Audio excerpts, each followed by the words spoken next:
पीछे जाओ पीछे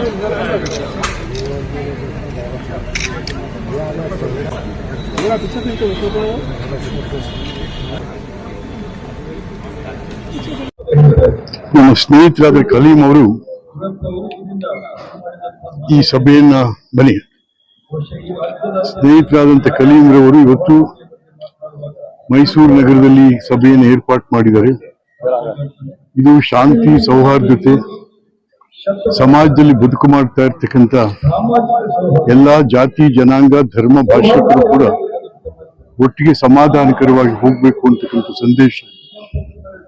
ಹಾಗಾಗಿ ಅಂತ ಒಂದು ಕಾರ್ಯಕ್ರಮವನ್ನ ಕಲೀಂರವರು ಮಾಡಿರ್ತಕ್ಕಂಥದ್ದು ಬಹಳ ಸಂತೋಷ. ಅವರಿಗೆ ಮತ್ತು ಈ ಕಾರ್ಯಕ್ರಮದಲ್ಲಿ ಭಾಗವಹಿಸಿರ್ತಕ್ಕಂಥ ಕೂಡ ಶುಭಾಶಯಗಳು. ನಮಸ್ಕಾರ.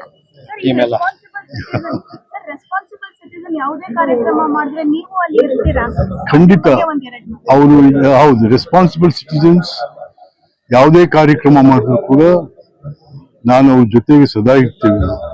ಇವತ್ತು ಇರ್ತೇವೆ, ನಾಳೆನೂ ಇರ್ತೇವೆ. Thank you.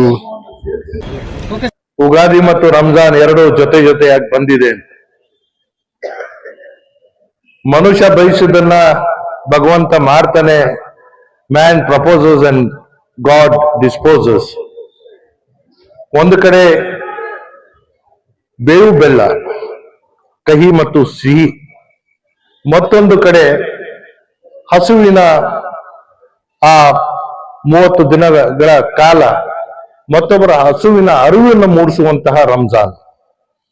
ಈ ಎರಡು ಜೊತೆಯಾಗಿ ಬಂದಿರುವಂತದ್ದು ಇವತ್ತಿನ ಸನ್ನಿವೇಶ, ಇವತ್ತಿನ ಸಮಾಜದ ಚಿತ್ರಣ ನಮ್ಮ ಮುಂದೆ ಇದೆ. ಒಂದು ಕಡೆ ಹಸುವು ಇದೆ, ದುಡಿಮೆ ಮಾಡುವಂತ ಕೈಗಳಿಗೆ ಉದ್ಯೋಗ ಕೊಡಬೇಕಾಗಿದೆ, ಮನಸ್ಸಲ್ಲಿ ಕಹಿನೂ ಇದೆ ಸಿಹಿನೂ ಇದೆ. ಸೊ ಈ ಎಲ್ಲವೂ ಜೊತೆಗೂಡಿ ಸೌಹಾರ್ದತ ಕೂಟವನ್ನು ಆಯೋಜಿಸುತ್ತಿದ್ದೇವೆ. ಬಹುಶಃ ನಾನಾದ್ರೂ ಭಾವಿಸುವಂಥದ್ದು ಪ್ರತಿಯೊಂದು ವಾರ್ಡ್ ವ್ಯಾಪ್ತಿಯಲ್ಲೇ ಇದರ ಒಂದು ಶಾಖೆಯನ್ನು ನಾವು ಪ್ರಾರಂಭ ಮಾಡಬೇಕು. ಶಾಂತಿ ಬಯಸಿದವರು ಎಲ್ಲ ಕಡೆಗಿದ್ದಾರೆ, ಆದ್ರೆ ಅವರು ಹೊರಗೆ ಬರಕ್ ಸ್ವಲ್ಪ ಕಷ್ಟ, ಸಂಕೋಚ, ಚಳಿ ಬಿಟ್ಟು ಇವತ್ತು ಹೊರಗೆ ಬರಬೇಕಾಗಿದೆ. ನಾವೆಲ್ಲರೂ ಸೇರಿ ಏನು ಸರ್ವ ಜನಾಂಗದ ಶಾಂತಿಯ ತೋಟ, ಸರ್ವ ಜನಾಂಗದ ಶಾಂತಿಯ ತೋಟ ಇದು ಕೇವಲ ಕಲ್ಪನೆ ಅಲ್ಲ, ಇದು ನಿಜಕ್ಕೂ ಆಗ್ಬೇಕಾದ್ರೆ ನಮ್ಮ ಪ್ರಯತ್ನ ಇರಬೇಕು. ಕನಿಷ್ಠ ನಾವು ಕಾರ್ಯಕ್ರಮದ ಉದ್ಘಾಟನೆ ಮಾಡುವಂತ ಸಂದರ್ಭದಲ್ಲಿ ನೀರು ಒಬ್ರು ಆಗಿ ಕೈ ಮುಟ್ಟಿ ನಾನು ಜೊತೆಗಿದ್ದೀನಿ ಅಂತ ಹೇಳುವಂತ ಭಾವನೆ ಇತ್ತಲ್ಲ, ಅದೇ ಶಕ್ತಿ. ಅದೆಲ್ಲ ಮಾಡುವಂತಹ ಧೈರ್ಯ ಮಾಡುವಂತಹ ನಮ್ಮ ಕಲೀಂ ಅವರಿಗೆ ನಾನು ನನ್ನ ಹೃದಯದ ಆಳದ ಅಭಿನಂದನೆಗಳನ್ನ ಸಲ್ಲಿಸ್ತೇನೆ. ನೀವು ಇದೇ ರೀತಿ ಮುಂಸಾಗಿ ನಿಮ್ಮ ಜೊತೆ ನಿಮ್ಮ ಬೆನ್ನಿಂದ ನಾವೆಲ್ಲರೂ ಇದ್ದೇ ಇರ್ತೇವೆ. ರಾಜಕಾರಣ ಒಂದ್ ಕಡೆಗೆ, ಅದು ಸಾವು ಬದುಕಿನ ಪ್ರಶ್ನೆ. ಯಾರಿಗೂ ಹೋಗು ನೀನ್ ಜಯಿಸ್ಬಾ ಅಂತ ಹೇಳಲ್ಲ. ಆ ಸಂಘರ್ಷದ ಮಧ್ಯೆ ನಾವೆಲ್ಲರೂ ಹೋಗಿ ಬರ್ತೀವಿ. ಗೆದ್ದವನು ದೊರೆ, ಸೋತವನು ಮನೇಲಿ ಕೂತಿರ್ತಾನೆ. ಸೊ ಹಾಗಾಗಿ ಅದ್ ಏನೇ ಆಗಿದ್ರು ಕೂಡ ಸಮಾಜ ಉಳಿಬೇಕಾದ್ರೆ ಮನಸ್ಸುಗಳಲ್ಲಿ ಇರುವಂತಹ ಕಲ್ಮಶಗಳು ದೂರ ಆಗ್ಬೇಕು. ಅವರವರ ಜಾತಿ, ಅವರವರ ಧರ್ಮ, ಅವರವರ ಪದ್ಧತಿ ಅವ್ರಿಗೆ ಬಿಡೋಣ. ಆಗ ಹೊರಗೆ ಬಂದಾಗ ಶಿಸ್ತು ಕಾಪಾಡುವಂತ ಜಾಗದಲ್ಲಿ ಶಿಸ್ತು ಕಾಪಾಡ್ಕೋಬೇಕು. ನಾವು ಎಲ್ಲಿ ಜೊತೆಗಿರ್ಬೇಕಾಗುತ್ತೆ ಅಲ್ಲಿ ಜೊತೆಗಿರ್ಬೇಕಾಗುತ್ತೆ. ಜೊತೆ ಕೂಡುವಂಥದ್ದೇ ಶಕ್ತಿ. ಆ ಶಕ್ತಿನ ನಾವು ಕಳಿಯುವಂತ ಕೆಲಸ ಮಾಡಬಾರ್ದು. ಇವತ್ತೇನು ಕಲೀಂ ಅವರು ಪ್ರಯತ್ನ ಮಾಡಿ ಕರೆದಿರುವಂತವ್ರು ಪ್ರತಿಯೊಬ್ರು ಒಂದರತೆ ಎಲ್ಲ ಭಾಗದ ವಜ್ರಗಳು ಇಲ್ಲಿ ಸೇರಿರುವಂಥದ್ದು. ಹಾಗಾಗಿ ನಿಮ್ಮ ಮಧ್ಯೆ ಸೇರುವಂತಹ ನನಗೆ ಸೌಭಾಗ್ಯ ಸಿಕ್ಕಿರುವಂಥದ್ದು. ನಾನು ಭಗವಂತನಿಗೆ ಕೃತಜ್ಞತೆ ಆಗಿದ್ದೇನೆ. ನಾವೆಲ್ಲರೂ ಸೇರಿ ಮುಂಸಾಗೋಣ. ಇವತ್ತು ನಾನು ಬಹಳ ಹೆಮ್ಮೆಯಿಂದ ಹೇಳ್ಬೋದು, ನನಗೆ ಒಂದು ಹಿನ್ನೆಲೆ ಇದೆ, ರಾಜಕೀಯವಾದಂತಹ ಒಂದು ಹಿನ್ನೆಲೆ ಇದೆ, ಕುಟುಂಬದ ಒಂದು ಹೆಸರು ಇದೆ, ಜನಾಂಗದ ಜವಾಬ್ದಾರಿ ನನ್ನ ತಲೆ ಮೇಲೆ ಹೊತ್ಕೊಂಡು ಸಾರ್ವಜನಿಕ ಕ್ಷೇತ್ರದಲ್ಲಿ ಕೆಲಸ ಮಾಡ್ತಾ ಇದ್ದೇನೆ. ನಾನು ಏನು ಅಂತ ನಾನು ನಿಮ್ಗೆ ಮತ್ತೆ ಪರಿಚಯ ಮಾಡ್ಕೊಳ್ಳುವಂಥದ್ದಲ್ಲ. ಮೂಢ ಹಗರಣ ಆಗಿರ್ಬೋದು, ಬೇರೆ ಬೇರೆ ಹಗರಣಗಳಾಗಿದ್ರು ಕೂಡ ಭಗವಂತ ನನ್ನನ್ನ ಕಾಪಾಡಿದ್ದಾನೆ. ನಾನು ಒಬ್ಬ ಸೇವಕರ ಕೆಲಸ ಮಾಡ್ತಾ ಇದ್ದೇನೆ. ಇನ್ನು ಮುಂದೆಯೂ ಸಹ ಯಾವುದೇ ಆಸೆ ಆಕಾಂಕ್ಷೆಗಳು ಇಲ್ಲದೆ ಸಮಾಜ ಜೊತೆಗೆ ಇದ್ರೆ ನಾವೆಲ್ಲ ಇರುತ್ತೇವೆ. ಆ ಗಿಡ ಮರಗಳು ಫಲ ಕೊಡೋತಂಗ ನಮ್ದು ಅದಾದ್ಮೇಲೆ ಕಡಿಯುವಂತಹ ಪದ್ಧತಿ ಇವತ್ತು ಇದೆ. ಸೊ ಆ ಕಾರಣಕ್ಕಾಗಿ ಎಷ್ಟು ನಾವು ಅದನ್ನ ತಿಳಿ ಮಾಡಕ್ ಸಾಧ್ಯ ಮಾಡೋಣ, ಎಲ್ಲಿ ನಾವು ಜೊತೆಗೂಡಿ ಎಲ್ಲರನ್ನ ಜೊತೆಗೆ ಕರ್ಕೊಂಡು ಹೋಗಕ್ ಸಾಧ್ಯ ಆಗುತ್ತೆ ಹೋಗೋಣ. ಜೊತೆಗೆ ಒಂದ್ ಮಾತು ಹೇಳ್ತೇನೆ, ಕೀರ್ತಿ ಮತ್ತು ಶ್ರೇಯಸ್ಸನ್ನ ಬಯಸಿದವನು ಯಾವತ್ತೂ ಕೇಳಿದ ತಕ್ಷಣ ಸಿಕ್ಕಲ್ಲ, ಸ್ವಲ್ಪ ನಿರಾಸರಾಗ್ಲೇಬೇಕು. ಇದು ಸಂಘರ್ಷ. ಒಳ್ಳೇದ್ ಮಾಡುವಂತ ಸಂದರ್ಭದಲ್ಲಿ ನಮಗೆ ಬಹಳ ಕುಂಬಾರ ಒಂದು ಮಡಕೆ ಮನ್ನ ಮಾಡ್ಬೇಕಾದ್ರೆ ಬಹಳ ಶ್ರಮ ವಹಿಸ್ಬೇಕಾಗುತ್ತೆ. ಆ ಮುರಿಯುವಂತವನಿಗೆ ಒಂದೇ ಕ್ಷಣ. ಇದು ನಮ್ಗೆ ಗೊತ್ತಿದ್ದು ಸಮಾಜ ಜೋಡಣೆ ಮಾಡುವಂತ ಕೆಲಸಕ್ಕೆ ನಿರಂತರವಾಗಿ ಕೆಲಸ ಮಾಡೋಣ. ಮುರಿಯೋರು ಅವ್ರು ಮುರಿಬೇಕು, ಅಲ್ಲಿ ತನಕ ನಮ್ ಕೆಲಸ ಸಾಗಿಸೋಣ ಅನ್ನೋ ಮಾತನ್ನ ಹೇಳ್ತಾ, ಇವತ್ತು ಏನು ಒಂದು ಸೌಹಾರ್ದ ಕೂಟದಲ್ಲಿ ನಮ್ಮೆಲ್ಲರನ್ನು ಆಹ್ವಾನಿಸಿದ್ದೀರಾ, ಇದರ ಮೂಲಕ ಸಮಾಜ ಕೂಡಿಸುವಂತಹ ಒಂದು ಹನಿ ಹಣಿಯಾಗಿ ಸಮುದ್ರ ತುಂಬುವಂಥದ್ದು ನಮ್ಮ ಪ್ರಯತ್ನ ಮುಂಸಾಗ್ಲಿ ಅಂತ ಹೇಳಿ ತಮ್ಮೆಲ್ಲರಿಗೂ ನಮಸ್ಕರಿಸ್ತಾ ನನ್ನ ಮಾತುಗಳಿಗೆ ವಿರಾಮ ಮಾಡ್ತೀನಿ.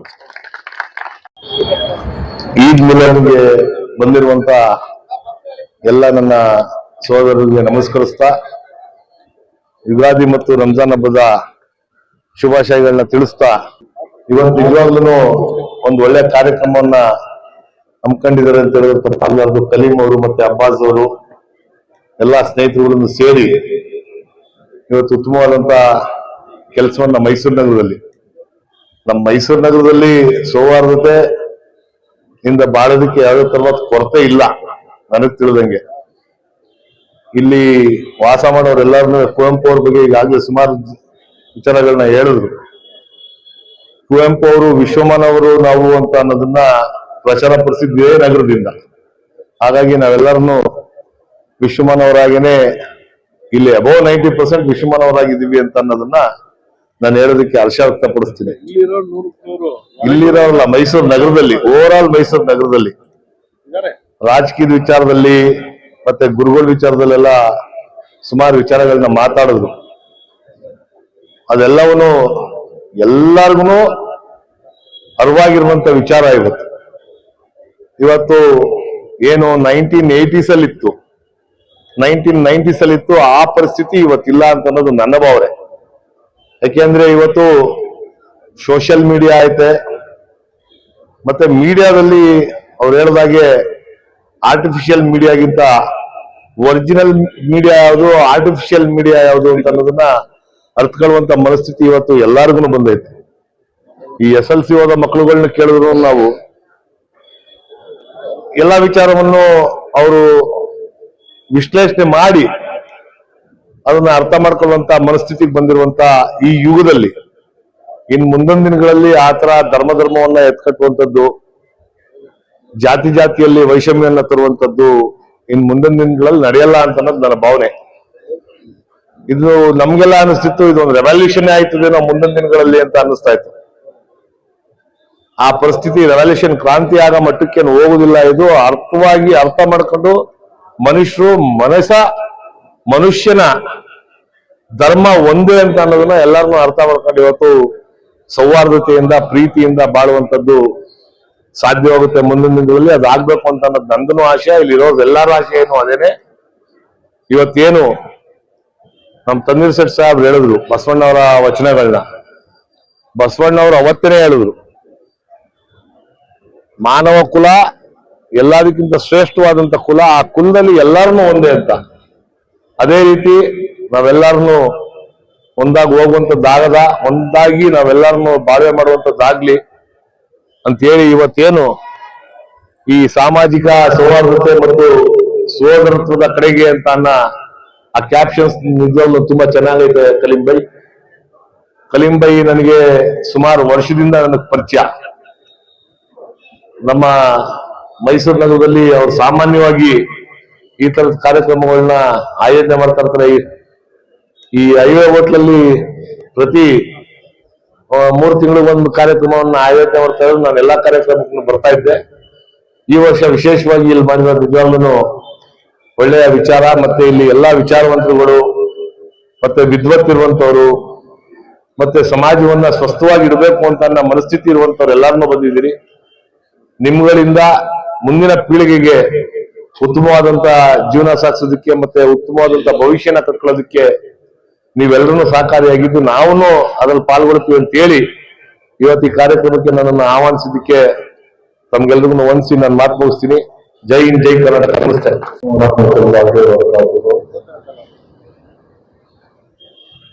आज यहाँ पर ईद मिलन प्रोग्राम रखा गया है, जो हमारी रमजान की ईद और उगादी आगे पीछे आने की वजह से ये इंसानियत नवाजी का ये फंक्शन है, ईद मिलन। और हमारी ईदें जो है वो मोहब्बतों को आम करने के लिए होती है, चाहे हमारी हो या दीगर कौम की ईदें हो। उनका मकसद ये है कि आपस में मोहब्बत, भाईचारगी और उखुवत कायम रहे। इसीलिए ये ईद मिलन का प्रोग्राम आज के जमाने में होता रहना चाहिए, ताकि हमारे नौजवानों को ये पैगाम पहुंचे कि हम आपस में एक हैं, हमें यकजहती के साथ भाईचारगी के साथ रहना है। इस पैगाम को आम करने के लिए ये ईद मिलन प्रोग्राम रखा गया है। अल्लाह ताला मैं तमाम को मुबारकबादी के साथ, नेक तमन्नाओं और आरज़ुओं के साथ इस ईद मिलन की तकरीबात को अल्लाह ताला कबूल फरमाए और हमारे अंदर भाईचारगी को आम फरमाए।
ईद का हर वक्त हमारे अब्बास भाई और उमर भाई हर साल भी ये जो ईद का हर एक कौम को बुला को जो फंक्शन रखते हैं, हर एक कौम वाले जो आकर अटेंड करती हैं, वो एक हमारे भाईचारगी का जो ये है वो इसमें यहाँ दिखता है। मिसाल हर एक मैं खुशी होती है कभी भी इनके फंक्शन को जो ईद मिलाद का फंक्शन रखते हैं हमारे अब्बास भाई उमर भाई, उसमें हर एक आदमी को मिल सकती है। मैं यहाँ हर एक कैस्ट वाले सब आते हैं, वो एक बड़ा मौका ना, सब मिल को एक ब्रदरहुड का, भाईचारे का मौका मिलता है सेलिब्रेट करने के वास्ते। ಅಷ್ಟೇ ರಂಜಾನ್ ಹಾಗೂ ಯುಗಾದಿ ಹಬ್ಬದ ಆರ್ಥಿಕ ಶುಭಾಶಯಗಳು ಎಲ್ಲರಿಗೂ, ನಿಮಗೂ ಕೂಡ. ಹಾಗೂ ಪ್ರತಿ ವರ್ಷ ನಮ್ಮ ಅಬ್ಬಾಸ್ ಭಾಯಿ ಅವರು ಎಲ್ಲರ ಒಂದ್ ಕಡೆ ಹಬ್ಬದ್ದು ಇತಿಹಾದ ಮಡಿಗೆ ಮಡಗ್ತಾರೆ, ಒಂದ್ ಕಡೆ ಎಲ್ಲ ಒಂದ್ ಕಡೆ ಒಂದು ಬಿಫೋರ್ ಹಬ್ಬಕ್ಕೆ ಮುಂಚೆ ಒಂದ್ ಸತಿ ಮಡಿಗೆ ಎಲ್ಲರಿಗೂ ಇನ್ವೈಟ್ ಮಾಡ್ತಾರೆ, ಅವಾಗಲೂ ಬಂದು ನಾವು ಭಾಗವಹಿಸ್ತೀವಿ. ಹಬ್ಬ ಆದ್ಮೇಲೂ ಈ ತರ ಮಡಗ್ತಾರೆ, ಅದಕ್ಕೂ ಪ್ರತಿ ವರ್ಷನೂ ನಾವು ಬಂದು ಅಟೆಂಡ್ ಆಗೇ ಆಗ್ತೀವಿ, ಮಿಸ್ ಆಗಲ್ಲ. ಏನಕ್ಕಂದ್ರೆ ಅವರು ಇದರಲ್ಲಿ ಬೇಕಾದ್ರೆ ಒಬ್ರು ಮುಸ್ಲಿಂ ಒಬ್ರು ಹಿಂದೂ ಅನ್ಬೋದು, ಬಟ್ ಈಗ ಮುಸ್ಲಿಂ ಹಬ್ಬ ಆಗ್ಬೇಕಾದ್ರೆ ಫಸ್ಟ್ ಕೂಗೋದವ್ರು ಮುಸ್ಲಿಂನಲ್ಲ, ಫಸ್ಟ್ ಹಿಂದೂನ ಕೂಗ್ತಾರೆ ಅವರು. ಏನಕ್ಕಂದ್ರೆ ಅವ್ರಗಳಿಗೇನೆ ಇರೋದು, ಏನೇನ್ ಕೊಡ್ಬೇಕು ಫಸ್ಟ್ ಬಂದು ಬಿರಿಯಾನಿ ತಗೊಬಂದ್ ಕೊಡೋದು ನಮ್ಗಳಿಗೆ, ಅವ್ರ ಮನೆಯವ್ರಿಗೂ ಕೊಡಲ್ಲ ಪಾಪ.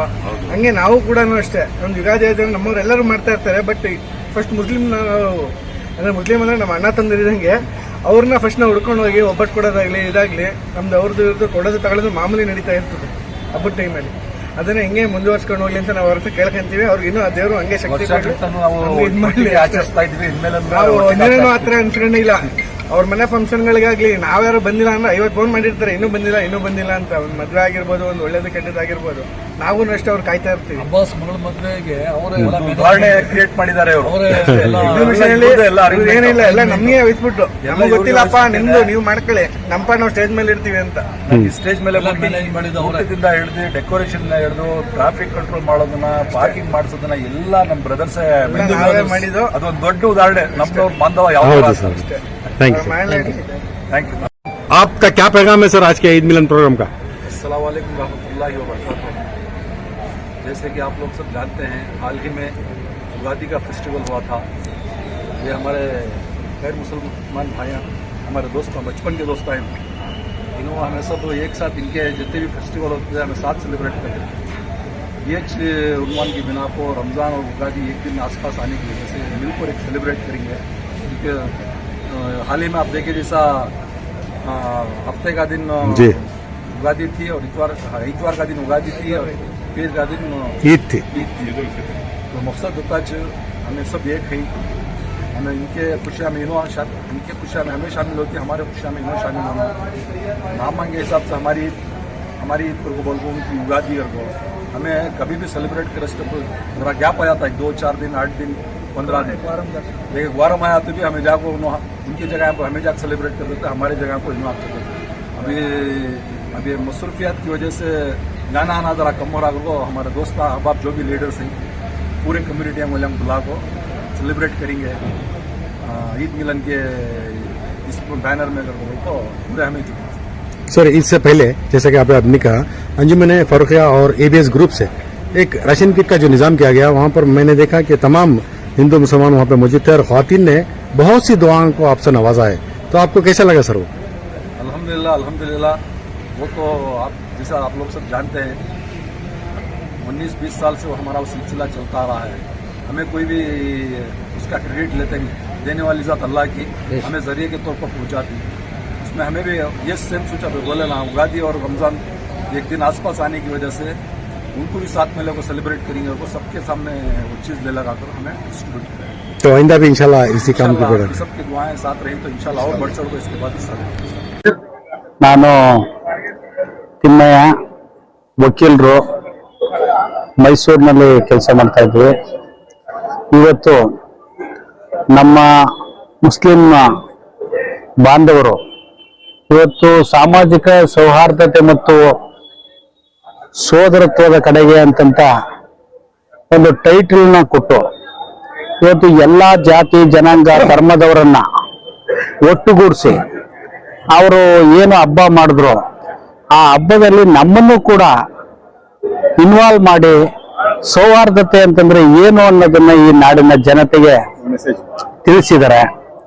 ನಮ್ಗೇನಂತಂದ್ರೆ ಇವತ್ತಿನ ದಿನಗಳಲ್ಲಿ ಹಿಂದೂ ಮುಸ್ಲಿಂ ಬೇರೆ ಬೇರೆ ಅನ್ನೋ ಒಂದು ಪರಿಕಲ್ಪನೆ ಅಡಿ ನಮಗಾಗದೇ ಇರುವಂತ ಜನರ ನಡುವೆ ಇಂತಹ ಕಾರ್ಯಕ್ರಮಗಳನ್ನ ಮಾಡೋದ್ರ ಮುಖಾಂತರ ಹಿಂದೂ ಮುಸ್ಲಿಂ ಇಬ್ರು ಕೂಡ ಒಂದೇ, ಅವರು ಬೇರೆ ಅಲ್ಲ ನಾವು ಬೇರೆ ಅಲ್ಲ, ನಾವೆಲ್ಲರೂ ಕೂಡ ಒಂದೇ ವೇದಿಕೆಯಲ್ಲಿ ಇರುವಂತ ಜನರು ಅನ್ನೋದನ್ನ ಇಂತಹ ಸಾಮರಸ್ಯ ವೇದಿಕೆಯನ್ನ ಮಾಡಿರುವಂತ ನಮ್ಮ ಎಲ್ಲ ಮುಸ್ಲಿಂ ಅಣ್ಣ ತಮ್ಮಂದರಿಗೆ ನಾನು ಈ ಮುಖಾಂತರ ಧನ್ಯವಾದಗಳನ್ನ ತಿಳಿಸ್ತೇನೆ. उमर साहब आज ईद मिलन प्रोग्राम में तमाम ब्रदर एंड वतन यहाँ पे मौजूद थे, आपका क्या पैगाम है सर? अस्सलाम वालेकुम रहमतुल्लाहि व बरकातहू। आज जो ईद मिलन का जो प्रोग्राम किया गया है, बल्कि ये एक मैसेज देना था फिरका परस्त ताकतों को कि हम सब एक हैं, हिंदू मुस्लिम भाई भाई। और जो हालात जो आज के जो गुजर रहे हैं, जो दिने दिन पर जो फिरका परस्त ताकतों को मौका मिल रहा है कि हम लोग आपस में नहीं मिल रहे, हमारा उनका अलग माशरा माहौल दूर हो रहा है। इस वास्ते हम जब तक उन लोगों को हमारे हर मामले में, मैं यहाँ तक कहता हूँ कि मसाजिद में भी, अगर मदारिस में भी ज़रूरत पड़ी तो उनको बुलाकर हमें दावत देना चाहिए। हमारे एक्टिविटीज़ क्या हैं, हमें वहाँ पर क्या कर रहे हैं, क्या एंटी सोशल एक्टिविटीज़ हो रहे हैं या एंटी हिंदू एक्टिविटीज़ हो रही हैं, ये उसका आने के बाद में उनको मालूम पड़ता है। ये चीज़ों को जब तक हमें उनसे रूबरू नहीं होंगे, हमें उनको बुलाकर आपस में एक दूसरे के साथ ताल्लुक़ नहीं बनाएंगे, ये दुनिया बढ़ती जाएंगी और आपस में नाइतफाक़ी फ़िरक़ा परस्ती की ताकत बढ़ती रहेगी। जैसे कि आज वफ़्द बिल को बग़ैर कोई मशवरे के, बग़ैर किसी की राय के नज़रअंदाज करते हुए उन्होंने दरकिनार कर अपनी मंशा को पूरी करे ही। इसी तरह अगर आइंदा हालात और भी बद से बदतर करने के उनके मंसूबे ही, इस वास्ते ये ईद मिलन और दूसरे हमारे प्रोग्राम्स में उनको बुलाकर हमें आपसी इख्तलाफ को दूर कर हमें भाईचारगी का हमारा मुज़ाकरा करना चाहिए और हम सब मिलकर एकजुट रहकर भाईचारगी को कायम करना है इंशाअल्लाह। रिस्पॉन्सिबल सिटीजन वाइस मैसूर की जानिब से तमाम ब्रदर में वतन को मुद्दों करते हुए ईद मिलन का एहतमाम किया गया था। सर, आप क्या कहना चाहेंगे सर? ये रमजान मुबारक जो है, ये सिर्फ मुसलमानों का नहीं है, ये पूरी इंसानियत और मखलूक का महीना है ये। इसलिए कि इस महीने में इसलिए कि इस महीने में अल्लाह की रहमतों का नुज़ूल होता है और कुरान पाक भी इसी महीने में नाज़िल हुआ मुकम्मल। तो इससे मैं अर्ज करता हूँ दोस्तों से, ये सब मुसलमानों का नहीं बल्कि पूरी मखलूक का आलम का ये महीना है ये। अब इसमें रमजान आए भी चले गए भी, इसमें हमें क्या अपनी जिंदगी के अंदर तब्दीली लाए वो सोचना है। जब तक तब्दीली नहीं लाते आप अपनी जिंदगियों के अंदर, उसके अलावा हमारे बच्चों को तालीम याफ्ता नहीं बनाते, उसकी फिक्र नहीं करते। अब बाहर दुनिया की फिक्र कर लो, मेरे बच्चे को इस बात की फिक्र मेरे दिल में रहना कि हमारा बच्चा पढ़ लिख कर बड़ा होना, मुल्क और इंसानियत की खिदमत करने वाला होना, पैसा कमाने और पैसे तो बहुत जरूरी तरीके से कमाते।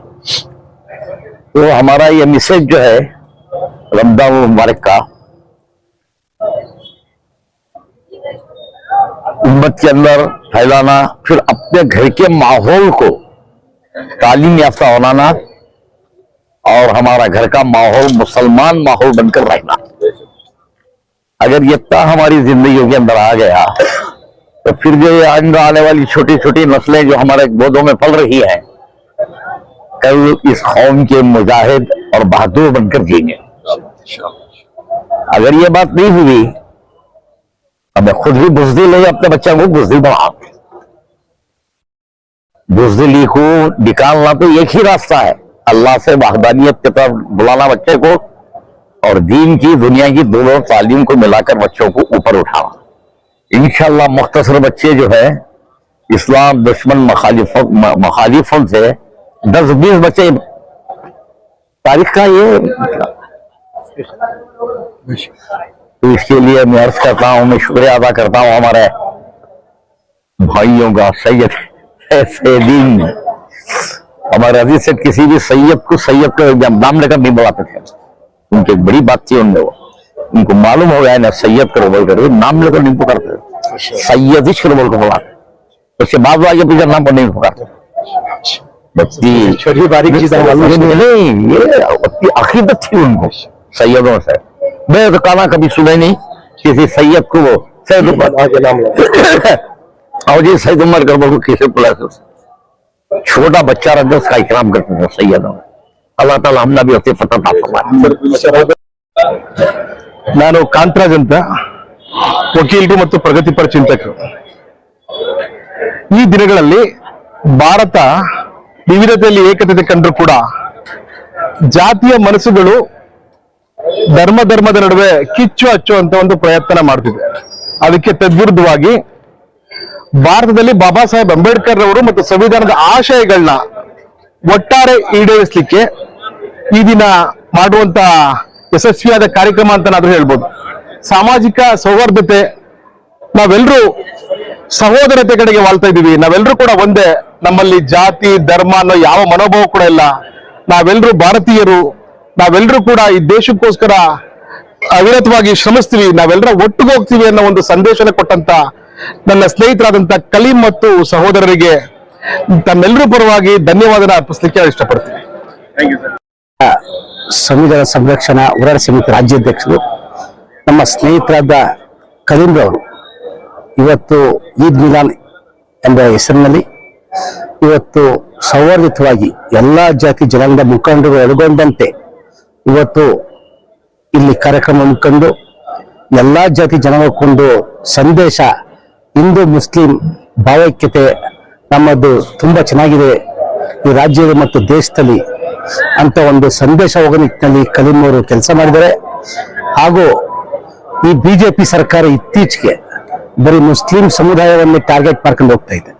ಅದಕ್ಕೊಂದು ಎಚ್ಚರಿಕೆ ಕೊಡ್ತಿದ್ವಿ ಮತ್ತು ಅದಕ್ಕೊಂದು ಸಂದೇಶ ಕೊಡ್ತಿದ್ದೀವಿ, ನಾವೆಲ್ಲ ಒಂದಾಗಿದ್ದೀವಿ ಅಂತ ಈ ಮೂಲಕ ಬಿಜೆಪಿ ಸರ್ಕಾರಕ್ಕೆ ನಾನು ಒತ್ತಾಯ ಮಾಡ್ತೀನಿ, ಎಚ್ಚರಿಕೆ ಕೊಡ್ತೇನೆ.